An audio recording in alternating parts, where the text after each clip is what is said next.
The Bible says we should love our enemies. Psych.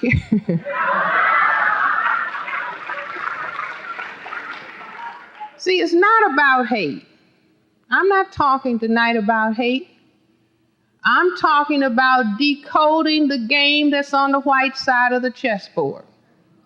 I'm talking about understanding why we have lost the last 1,000 tournaments.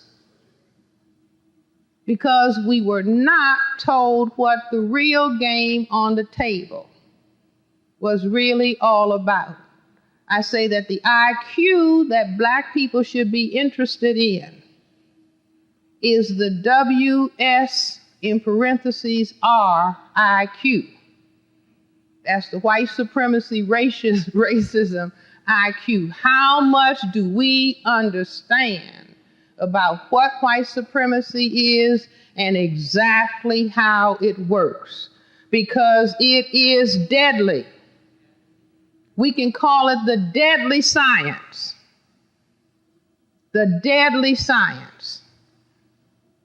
So what else is white supremacy doing other than trying to make absolutely certain that there is mass level of feminization of black men, because if they are effeminized, then the system doesn't have to worry about white genetic annihilation.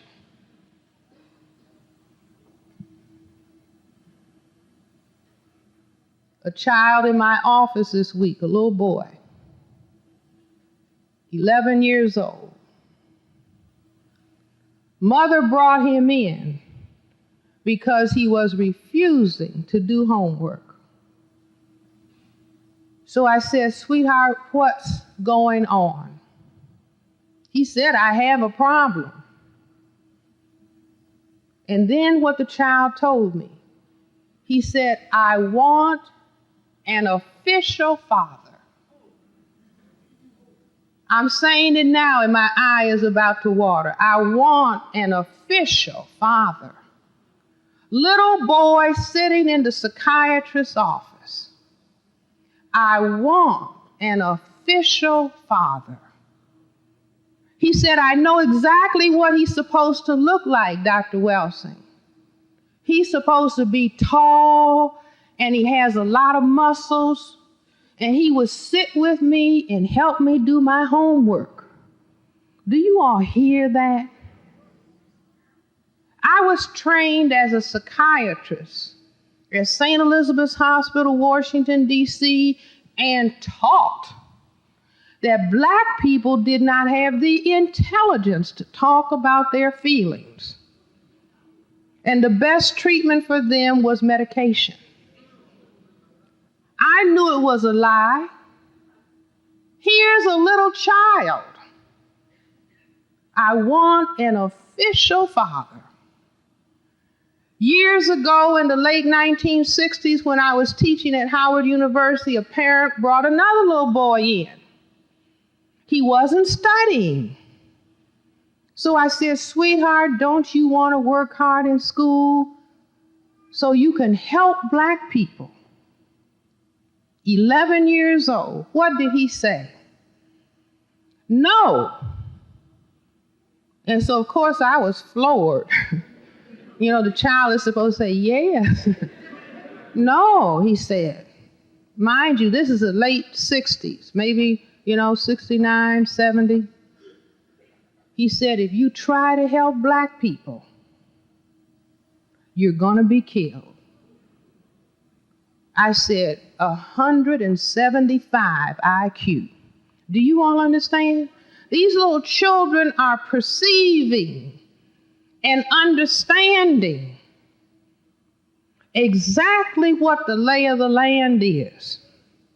Just like the little children, if you go to school, you might be killed. In the white supremacy system. Now, why is all of this happening? I say because of what I've been talking about earlier. White supremacy says must dismantle the black king. And this is why I say that the chessboard, everybody ought to have a picture of the chessboard on their icebox. Because what we're dealing with is perfectly analogous to the game of chess. What is the game of chess about?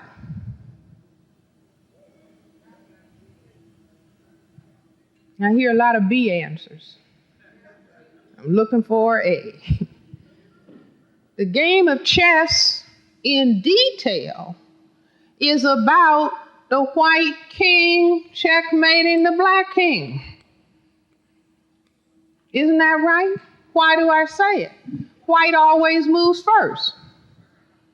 So white is playing what? Offense, defense, and black has to play defense, offense. This is why this is the most important board game in what? The white supremacy system and culture. It's a game about tactics and strategy. Tactics and strategy and tactics and strategy and tactics and strategy. Now somebody say, well, that's an intellectual game. Football is intellectual. Basketball is intellectual. That's just tactics and strategy. It's just that they have convinced us that we're supposed to be genetically inferior in terms of intelligence. Black people created chess. The first chess champion in the United States was a black man. He could pass for white in New Orleans, and so they took him, of course, on their side. So they wouldn't have to say he's black. You see, but this is the game that is about white supremacy, preventing white genetic annihilation. And so they've got their whole game completely set up. The way you do it is attack the king off the field, off the board. Attack the black man. Subject him to unemployment. Does anybody know about that? If you subject the family to male unemployment, now there's a lot of people in this audience that say, I'm a single parent, female head of household, and my situation is functioning. I say it's a lot of ladies sat last night and said, I don't need no man. You see, rolling her eyes at me. It's good I knew she was a sister. My sister, my family. Do you understand? I don't know what you're talking about, Dr. Welsing. I don't need. That's what the system has taught us to say.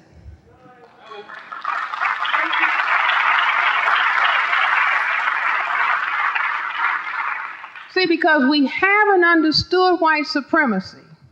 And so instead of us seeing that we're at a chessboard, we don't see this top.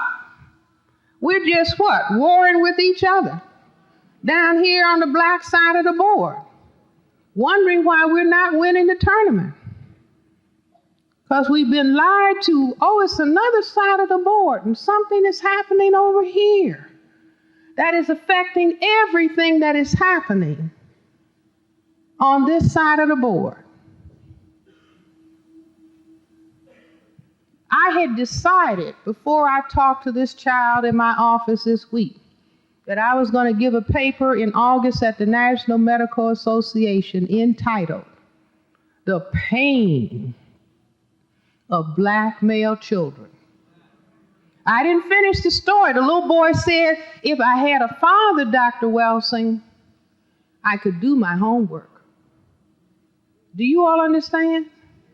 See, this is very critical. And what white supremacy has done, it keeps taking away from us. And then we say, well, we can make do. It's okay.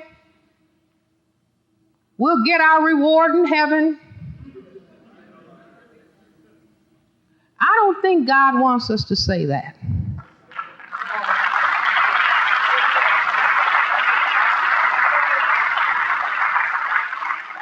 Now, it may be nice up there, But it's supposed to be nice down here too.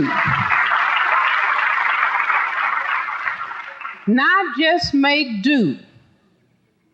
And if we understand what the game is, we can do better than just make do. But we've got to understand the exact nature of the war that is being waged against us. White supremacy says, I'm going to knock the black king out with unemployment, underemployment. Lady came to my office this week. See, this is just a week of psychiatric practice. I'm a lawyer, Dr. Welsing, in a big law firm. My husband and I just are not getting along. I think I'm going to be made partner. I just don't understand why we can't communicate. I said, who's bringing home the biggest check? Do you all understand what I'm saying? She said, it doesn't make any difference to me. I said, but it makes a difference to a man. Do you see what I'm saying? She didn't structure it. She says he keeps saying everything is my fault.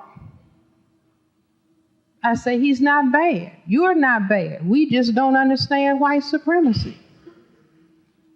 I used to tell patients 90% of what happens in your marriage is determined by white supremacy and not by the two of you. I didn't say 9%, I said 90%. White supremacy can make a relationship fall apart anytime it gets ready. White supremacy is making it very difficult for a relationship to even get started because now it takes a white man working and a white woman working to have a middle class income. So who is going to be out of a job? You see, but people will say, Dr. Welsing, why are you always talking about racism? Dr. Welsing, am I supposed to tell my child about racism?